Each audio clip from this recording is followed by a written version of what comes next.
Olá, começa agora mais um X da Questão, o seu programa de informação, reflexão e debate de ideias. E o nosso assunto de hoje é a epidemia de dengue que assola Rio Preto. Só nos 5 primeiros meses desse ano foram 14.500 casos, com 7 mortes confirmadas. E o número pode ser bem maior, uma vez que pelo menos 5.000 casos ainda estão sob investigação. E para debater esse assunto, recebemos em nosso estúdio o médico pediatra, o Dr. Renan Marino, que é homeopata também e tem um trabalho voltado ao tratamento, à cura da dengue, e também ao médico sanitarista Cacau Lopes, ex-secretário de Saúde de 2001 a 2005, enfrentou aí uma epidemia de dengue na sua gestão e conseguiu vencer. E Cacau também é ex-vereador, né? Portanto, dois médicos, dois ex-vereadores aqui com a gente. E para começar esse debate aqui, eu começo com o Cacau. Cacau, 15.000 casos em 5 meses. A culpa é de quem? O poder público que está errando, a população que não está fazendo a sua parte, a culpa é de todo mundo. Queria que você falasse um pouquinho das consequências dessa epidemia. Bom, em primeiro lugar, eu agradeço a participação nesse programa. É uma alegria sempre estar aqui com o Renan, que foi colega de escola, colega de movimento estudantil, e estar com vocês. Eu acho que, Alexandre, a questão não é culpa. Eu diria que eu acho que a dengue é uma doença que reflete o maior descaso da saúde pública no Brasil. A dengue ela foi erradicada no Brasil no início do século XX, e nos anos 80 volta, enfim, através de entrada de outros países. E isso, de uma certa forma, é fruto de um desmonte, né, que se fez no país de todas as estruturas que você tinha de saúde pública, né? Você tinha a SUSEM antigamente muito bem equipada, o pessoal fazia um controle bastante efetivo. Depois, com a mudança do modelo, esse modelo só assistencialista, induzido pela indústria de medicamento, enfim, essas questões de saúde pública foram abandonadas, até na formação de profissionais de saúde que desse conta disso. Agora, na questão específica aqui de Rio Preto, a gente tem que ter em mente que dengue é um problema que você não resolve de uma vez, é um problema que você tem que trabalhar décadas e décadas, né? Eu tenho o maior orgulho, isso em nenhum momento, não estou dizendo que isso é mérito meu, mas quando a gente assumiu aqui em 2001 a secretaria, a gente assumiu com 6.000 casos. Depois, no segundo ano, nós tivemos 900 casos, no terceiro ano, 395, e no último ano que eu saí, a gente teve 40 casos e importados, ou seja, a gente conseguiu mudar o padrão de transmissão aqui. Por quê? Porque a gente trabalhou 4 anos, dengue você tem que fazer isso. Não adianta Aos você, 12 meses do não ano, adianta né? você só chegar e agora, quando a coisa estoura, normalmente estoura em verão, né? A gente sabe disso, que a dengue é uma doença sazonal, você querer fazer alguma coisa. Dengue você começa a trabalhar em junho. Só que o Brasil, e muita gente pensa assim, agora em junho começa H1N1, meningite, enfim, esquece tudo e tal. Então, dengue não tem assim, inventar a roda. Tem duas coisas que você precisa fazer, né? É controle da densidade do mosquito na cidade, você tem métodos já cientificamente comprovados disso, e saber que vírus que está circulando na cidade. É normal você pegar a partir de setembro, outubro, em algumas unidades, alguns prontos atendimentos, você criar uma coisa que a gente chama de vigilância satélite, chegar alguns casos febris lá, você já fazer sorologia para saber se está circulando, enfim, e fazer esse trabalho. Eu acho assim, as pessoas sempre, a população não colabora, a população não colabora, mas o poder público, ele precisa dar exemplo, né? Esses processos, eu digo assim, a dengue também não é uma tarefa da Secretaria de Saúde exclusivamente. A dengue é uma tarefa de governo, né? Envolve Secretaria de Serviços Gerais, envolve Secretaria de Educação. Você tem que mobilizar a comunidade, você tem que mobilizar a liderança da população, mas você tem que fazer o seu serviço de casa, né? Então, a gente já teve momentos históricos muito propícios de deixar a dengue. Hoje não se fala mais de erradicar a dengue, porque hoje o mosquito ele se adaptou, você aperta ele aqui, o bicho ele quer sobreviver, você aperta aqui, ele vai para um outro lugar, você tem que fazer o controle, né? E mais, quer dizer, via de regra, morrer de dengue morre por duas razões. Ou a pessoa tem uma doença uma comorbidade grave, ali, né? ou é falta de protocolo de atendimento. É um absurdo eu falar isso, mas se você pegar a letalidade de dengue é muito maior nos serviços privados do que no SUS. Então, é fundamental também que se capacite os profissionais para a abordagem adequada do protocolo, do atendimento, como se fazer, porque o que nós estamos vivendo, eu diria que é uma coisa que não dá para ficar jogando panos quentes. É uma situação grave. Você falou que nós temos 14 mil casos e 5 mil em investigação. Provavelmente você tem, aqui em Rio Preto, provavelmente hoje, você tem mais de 80 mil casos de dengue na cidade, porque uma grande parte é assintomática, as pessoas confundem com uma gripe comum, enfim, não é diagnosticado. Muita gente nem vai na UBS, então, não tem esse a trabalho que já notificação. mostra, para cada caso diagnosticado, no mínimo você tem de 5 a 8 casos não diagnosticados. Então, eu diria que, Alexandre, a prefeitura e o prefeito que está aí já viveu isso, ele deveria ter aprendido. Você tem que envolver isso com uma política de governo. Só que, né, tem outras coisas que dá mais ibope. Tá certo. Doutor, é isso? Quer comentar sobre essa questão da culpa é de quem? Não, só queria fazer assim, o Cacau, perfeito, né? O Cacau, assim, eu trabalhei 2 anos, o Cacau lembra, quando ele era secretário, né? Junto da equipe, né? E o Cacau, eu não escondo dele. Eu acho que, assim, na minha visão, de quem eu já conheci até hoje, o melhor secretário de saúde que a gente teve, preparado.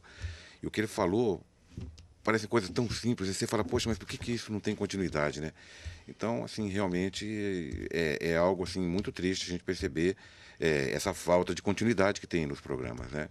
Aí o Cacau falou uma aula perfeita. Cacau falou dos tipos, identificar os tipos. A gente estava Sim. conversando aqui antes, o senhor disse que o que está predominando agora é o tipo 2. Certo. Queria que o senhor falasse um pouquinho o que é esse tipo 2 e o que são os outros 4 tipos, o que diferencia, o que faz um tipo, um ano ter tipo 2, no outro ano tipo 1, se são agressivos iguais, se tem um mais agressivo. Ó, eu gostaria de colocar o seguinte, Alexandre, olha, eles se alternam em função da imunidade da população. Conforme um tipo vem e persiste numa população por algum tempo, a comunidade vai assim adquirindo tipo assim imunidade em relação a ele, e aqueles tipos que faz tempo que não visitam, eles passam, a população fica suscetível a eles, né? Então tem tipo de uma alternância mesmo os tipos. O tipo 2, o Cacau vai falar a opinião dele, na minha opinião, talvez seja o mais agressivo, porque a gente vê as plaquetas despencarem assim, rapidamente, sabe? E chega a beirar 20 mil, 10 mil, você vai ficando em desespero, sabe? Uma outra coisa que eu acho interessante, não sei se o Cacau concorda comigo, mas eu sempre brinco assim, que nós estamos na capital mundial da dengue. Então, hoje, aqui em Rio Preto, qualquer paciente que eu atenda com 2 dias de febre, eu já penso em dengue, sabe? Eu prefiro errar a mais, sabe? No mínimo, pedir um hemograma, sabe? Ver como é que está o número de leucócitos dele, checar as plaquetas, do que esperar e realmente e agravou. Porque o manejo, como o Cacau colocou, morrer de dengue realmente é vergonhoso, sabe? É vergonhoso, porque se você identificar rapidamente os fatores, sabe, de complicação, sabe? Se você trabalhar fortemente com uma equipe bem treinada, dá para você salvar 100%, exceto casos hepatopatas, doenças crônicas, que aí são comorbidades que vão fazer toda a diferença, certo? E sem contar aquela que não sei, eu sei em parte como o Cacau pensa, mas eu fiquei radical e baseado em pontos assim que eu considero científicos, né, a questão do paracetamol. Eu hoje, a minha bandeira jamais use o paracetamol na dengue, que para mim tem assim uma sustentação. Eu me baseei muito no Dr. Antônio Wong, que foi meu professor, certo? Então, eu até estava comentando, Cacau, com o Alexandre, que hoje, no serviço assim, de urgência e emergência, eu acredito que mais de 90% dos profissionais não sabem identificar um caso de dengue, de intoxicação pelo paracetamol. E fazer o diferencial com uma dengue hemorrágica, né? No período que eu tive junto com o Cacau, acompanhei o caso daquela menina, Cacau, de Santo Antônio, a Cláudia, não foi? Né? Eu fui no Alsta, essa menina ficou mais de um mês na UTI, ela não morreu de dengue hemorrágica. Ela teve falência múltipla de órgãos, ela morreu de intoxicação pelo paracetamol. Aí eu fui checar o pessoal que trabalhava com ela. Ela entrou em desespero, uma menina jovem, japonesa, ela começou a tomar o paracetamol assim, de 2 em 2 horas e foi aumentando, que o paracetamol sempre teve essa grife de é inofensivo, não é isso.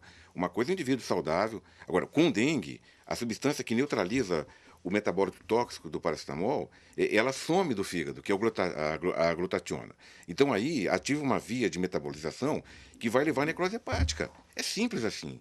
Então, é muito mais racional, na minha opinião, né, a gente não jogar com esse elemento. Não contar que com o paracetamol. Não, tira ele da cena. Sabe, vamos usar só de pirona, bastante líquido, repouso. Eu acho que é muito mais inteligente, na minha opinião. Ô Cacau, o doutor falou capital mundial, nacional da dengue. Por que isso? Porque Rio Preto tem tanta dengue, tem tanto mosquito. Lembrando que o Aedes é transmissor ainda agora da novidade aí, né? Chikungunya, Zika. E eu estava lendo aí, tem um novo vírus, até comentei com o doutor Maiaro, que ele falou, isso aí é normal na Amazônia. O estranho é isso, está chegando para o Sudeste. O que fazer com esse mosquito? Por que ele é tão poderoso? E se um dia a gente vai conseguir vencer esse mosquito? Você já falou rapidamente aí no teu começo como eu que disse, não, né? quer dizer, a questão da dengue, ela é fundamentalmente uma questão ambiental, né? Uma questão ambiental, de gestão ambiental. Eu acho até interessante, tem uma propaganda que fala Rio Preto é a segunda cidade, ou primeira de gestão ambiental, e você vive dengue. Dengue é fundamentalmente gestão ambiental. Cuidar de lixo, cuidar de recipiente, fornecimento de água, enfim. Né? Rio Preto é uma cidade que você sabe que, embora as pessoas falam que aqui é uma Califórnia, Rio Preto é uma cidade que tem mais de 80 mil pessoas vivendo em loteamentos irregulares, né? Sem condições adequadas de vida e tudo mais. Além disso, Rio Preto é uma cidade que é entrocamento do estado de São Paulo. A população geográfica de Rio Preto é uma posição que todo mundo passa por aqui. Eu sempre brinco, antigamente, para você chegar de Mirassol a Rio Preto, dependendo se chovesse ou não, pela estrada, você demorava 3, 4 dias. Hoje, uma pessoa que tem um vírus novo no Japão pega um avião e um dia ele está aqui, vai para a Turquia, está aqui. Então, essa rapidez do mundo de transação de pessoas via aéreo, ou via ônibus, isso faz também com que as doenças circulem com maior rapidez, né? E isso exige da vigilância epidemiológica um serviço mais profissional do que é. Você vai hoje na Secretaria de Saúde, isso não é problema do secretário atual, não é isso, mas na Secretaria de Saúde vê a estrutura, é uma estrutura inadequada, não tem rapidez, não tem... você pega o pessoal que está trabalhando já de agente comunitário de saúde, já sobrecarregado para fazer vigilância de mosquito também. Quer dizer, nós estamos hoje com uma modernidade, com uma velocidade imensa do ponto de vista de transação de pessoas e, consequentemente, transação de doenças, né? E mais, quer dizer, você tem o Aedes com toda a situação climática e tal. Então, você tem toda a condição favorável para isso. Então, é necessário que as estruturas de saúde pública também se modernize para essa realidade. Eu sempre falo, não é? É ótimo você ter ambulatório dentro de um shopping center. Eu acho isso, a população merece isso. Isso é legal, isso é bom.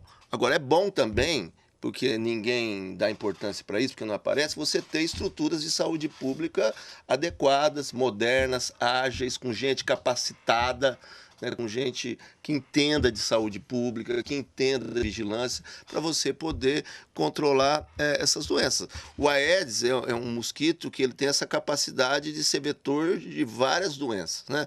Você vê a própria urbanização da febre amarela, vem em função da presença dele, né? O vírus chikungunya, agora esse vírus novo que está aí, que o professor Maurício lá na Universidade, da Faculdade de Medicina está estudando. Então, eu digo que você não tem como acabar com o mosquito. O mosquito ele já fez parte do nosso habitat. Se urbanizou. Por todas essas características. O que nós temos é diminuir a densidade desse mosquito na cidade. E isso você tem como fazer, com uma boa gestão ambiental, um bom processo de educação da população, com um trabalho efetivo de profissionais de vigilância, né? E aquilo que eu disse para você, Hoje nós temos instrumentos muito definidos para você saber efetivamente o que está circulando na cidade, né? Será que não teve caso de chikungunya aqui porque não tem ou porque a gente não fez diagnóstico? Nem sabe que teve. Nem sabe que teve.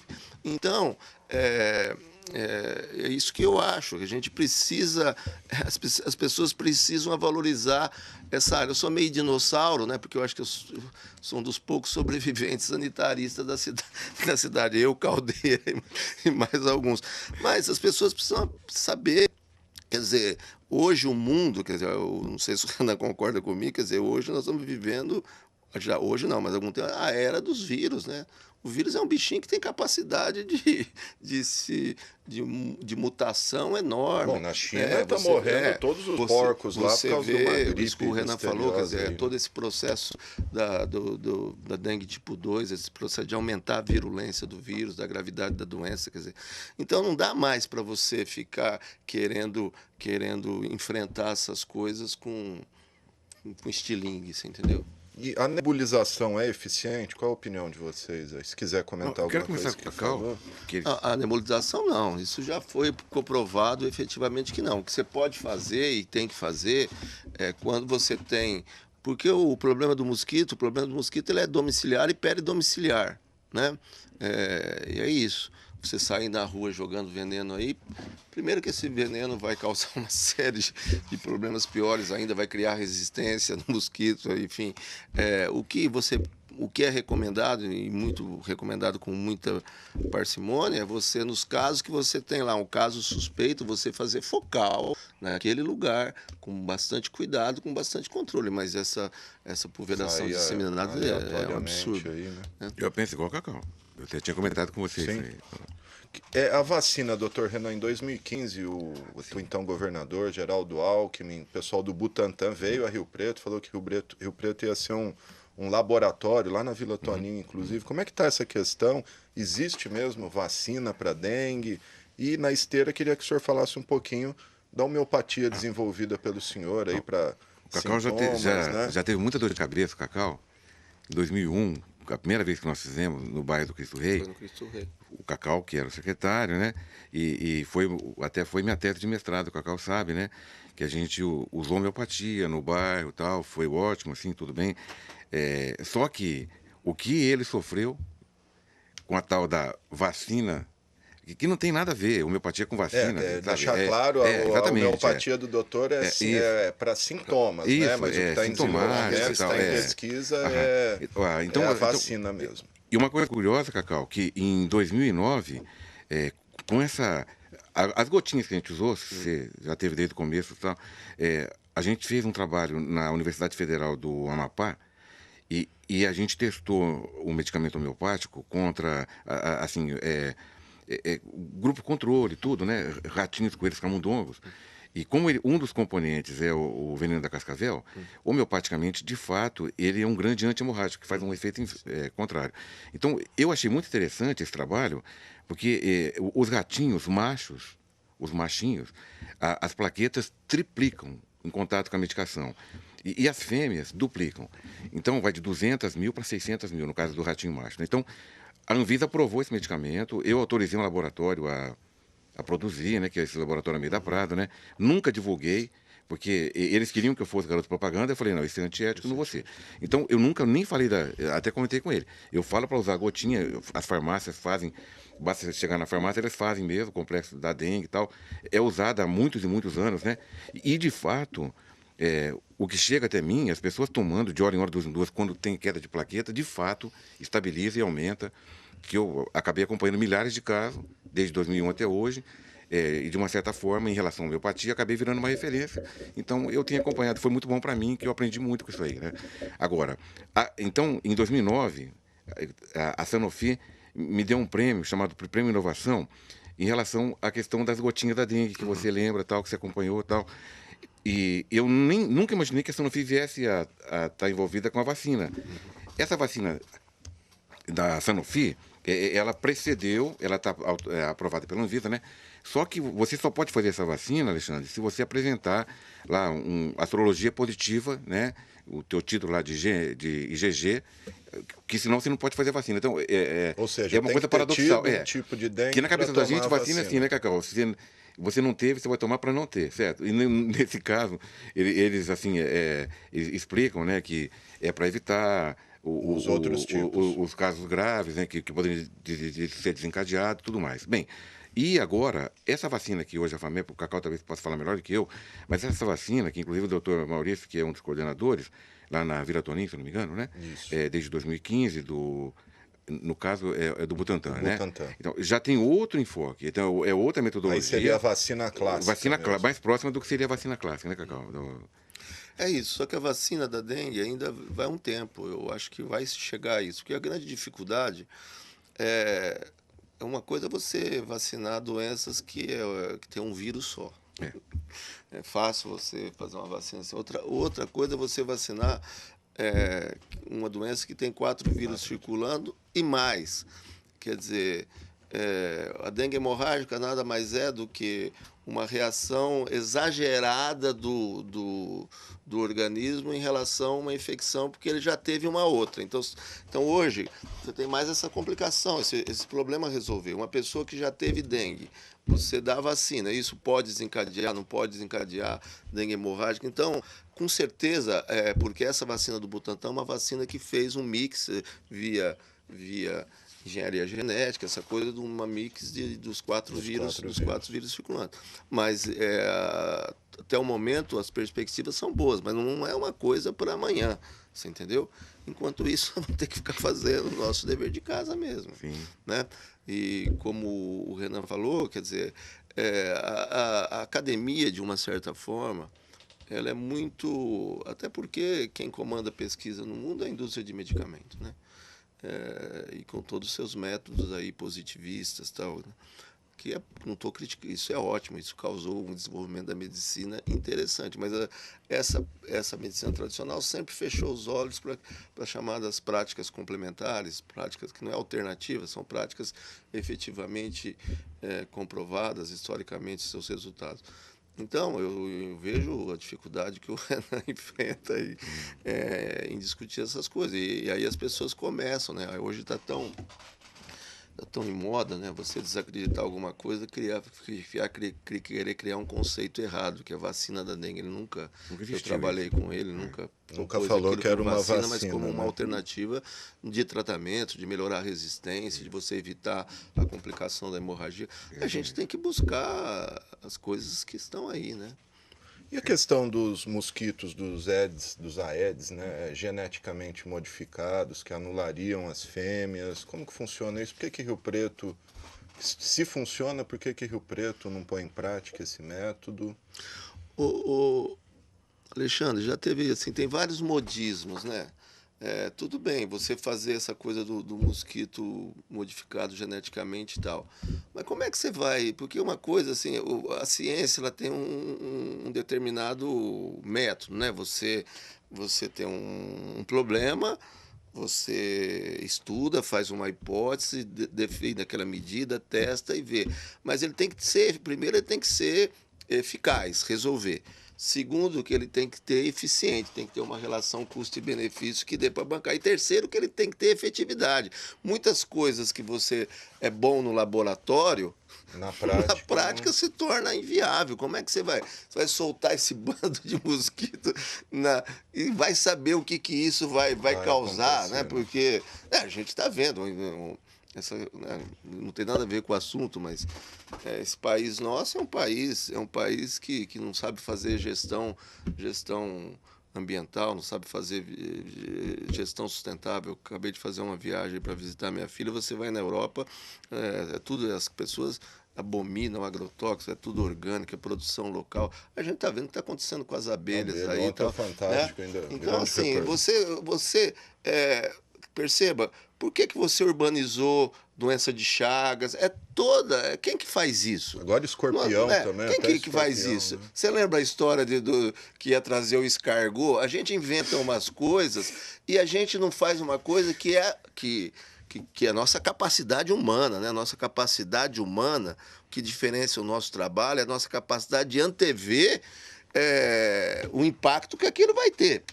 A gente está aí agora com mais um lugarejo lá em Minas, correndo o risco de barragem estourar. Quer dizer, a gente faz as coisas sem a mínima previsão do impacto, o impacto ao contrário, porque toda medida, como eu digo, e o Renan sabe disso, todo medicamento também, a diferença do medicamento e veneno é a dose, né? É a mesma coisa. Você imagina você fazer uma medida dessa. Bom, aí depois inventaram a história também das, como é que chama? Das armadilhas. Né? Você criar, enganar o mosquito e tal. Não, o mosquito não é tonto. O mosquito, como qualquer espécie humana, ele quer sobreviver. Isso é um instinto biológico. Você fechou aqui, ele vai para a calha, ele vai... Enfim, então não tem coisa de... Aí põe borra, não sei do quê. Né? Então, não adianta. É trabalho de limpeza, educação da população, vigilância do mosquito, vigilância do vírus. O resto não se mostrou eficaz. Teve algumas cidades que implantaram isso, não deu certo, porque não é efetivo. Dá certo no laboratório, mas não dá certo na vida real. O campo é outra realidade, né? E tem o impacto que o Cacau falou, você não sabe o que pode acontecer geneticamente com esse mosquito numa outra dada situação. E você criar uma coisa pior ainda do que você já tem hoje. Né? Tem que atacar, como ele falou, sabe? Fazer o beabá mesmo, sabe? Fazer o trabalho continuado do controle, sabe? Dos domicílios e tudo mais. Questão de educação, questão de, como sempre o Caldeira sempre falava, questão da integração, né? Sabe? De fazer a educação, conversar com... Envolver a escola. Isso, tudo mais. Envolver de uma forma... Mas assim, sistematicamente o ano inteiro, sabe? Dengue é trabalho por ano inteiro, não é só para quando vai começar a aparecer caso. Queria que o senhor falasse um pouquinho dos sintomas que têm aparecido com esse tipo 2. A gente tem visto muita gente falar de manchas na pele, sim, coceira. Sim. Por que isso acontece, doutor? Os 4 tipos virais, eles podem ter assim, quadros clínicos um pouquinho diferentes um do outro, né? Esse, que na minha opinião, não é nem diferente dos outros, é próprio da criança, mas a criança, mais de 50%, rapidamente apresenta, logo depois da febre, um exantema, que é aquelas manchas vermelhas no corpo todo, geralmente com bastante coceira, né? Então, assim, faz parte do quadro, né? É uma coisa, assim, autolimitada, mas é interessante para a gente chamar atenção para o diagnóstico. Muitos quadros, os pais nem estão pensando que a criança está com febre, mas ela está pulando ali, brincando, comendo normalmente, né? Mas aí o pai, não, faz uns 2 dias que está com febre, agora ficou com essas manchinhas. Aí é patognomônico. O quadro tem mudado bastante, isso que eu tenho falado, porque antigamente você tinha aquele quadro clássico de dengue, né? De dor periorbital, artralgia, exantema, e hoje assim, você vê muitas queixas gastrointestinal, confundindo com rotavírus, com outras coisas. Verdade. Você tem pessoas, eu tenho um amigo mesmo, falou assim, bom, meu grande amigo vereador que faleceu. Encontrei com ele sexta-feira antes, fui almoçar com ele, falei, tô com muita fraqueza. Falei, ô Zanerato, vá atrás, que eu tenho um amigo também que estava com muita fraqueza, não conseguia andar, não tinha dor, nada. Aí fui ver, estava com 15 mil de plaqueta. Vai atrás. Então, hoje, a gente não tem mais. A sintomatologia da dengue virou uma coisa muito complicada. Então, tem 2 riscos na vida, né? Você achar que tudo é dengue, e aí não é dengue, é meningite, né? E você não dá atenção para esses sintomas que não são mais aqueles sintomas clássicos, né? Que era a dor em volta do olho, dor nas juntas, vermelhidão no corpo. Hoje você tem muita gente só com queixa gastrointestinal, com fraqueza, com moleza, e aí você vai ver que tá um vírus por trás disso. Então, a gente precisa ficar atento. Bem lembrado, bem falado. Não tem essa correlação, sabe, de gravidade. Muitas vezes é um sintoma, como ele falou, praticamente banal. Estou com muita fraqueza. Nem febre tive um pouquinho. Recomendação vai para um posto de saúde. É o que eu sempre brinco. Vai para o posto de saúde líquido, hidrata. E é tão simples um hemograma, sabe? Um hemograma já abre tudo pra gente. Você vê lá, leucócito baixo, plaqueta caindo. Poxa, não precisa ser gênio para saber que é dengue. E outra coisa importante que as pessoas estão desleixando, né? O Renan sabe disso. Às vezes você tem pessoas com plaqueta baixa, mas nem sempre isso quer dizer que é dengue hemorrágica. Você tem que fazer prova do laço, você tem que prestar atenção a sangramento espontâneo, coisa que as pessoas... Coisa simples. Né? Coisa Nem simples. sabem, né? É aquilo que eu te falei. As pessoas precisam ser... Quem está hoje... Eu vejo assim, eu acho que tinha duas especialidades médicas que deveriam ser bem remuneradas. Aliás, todo mundo deveria ser bem remunerado. Mas, e trabalhar assim, eu não vou pensar, eu vou ser bem remunerado para fazer isso. É trabalhar na atenção primária e trabalhar na porta de urgência e emergência. Muita gente que trabalha em porta de urgência e emergência não são emergencistas. Não são formados para isso. Pega um plantão por toda essa situação que a profissão médica está vivendo, para melhorar, mas ele não é um profissional daquilo. Porque você está numa porta de emergência, cara, é um treinamento o Renan já deu plantão, sabe o que é. Então, bom, então, é 3 coisas: controle do mosquito, vigilância do que está circulando e capacitação de profissional de saúde para atender bem. Tá certo, gente. Infelizmente o tempo é curto, podíamos falar uma hora aqui, mas eu quero agradecer a participação, a presença aqui dos médicos Renan Marino, Cacau Lopes, ex-secretário de Saúde, os 2 ex-vereadores. Muito obrigado aos 2. Fica aí. Não é ex ainda, ele pode ser de novo. Pode ser, claro. Nesse momento é ex, né? Você também pode ser de novo. Não, eu não, esquece. Tá certo. Muito obrigado aos 2. Fica aí a orientação. Mantenha seu quintal limpo, colabore. Vamos acabar com, ou ao menos reduzir a intensidade desse mosquito tão nocivo. Muito obrigado a você que nos acompanhou em mais esse X da Questão. Um grande abraço e até a próxima.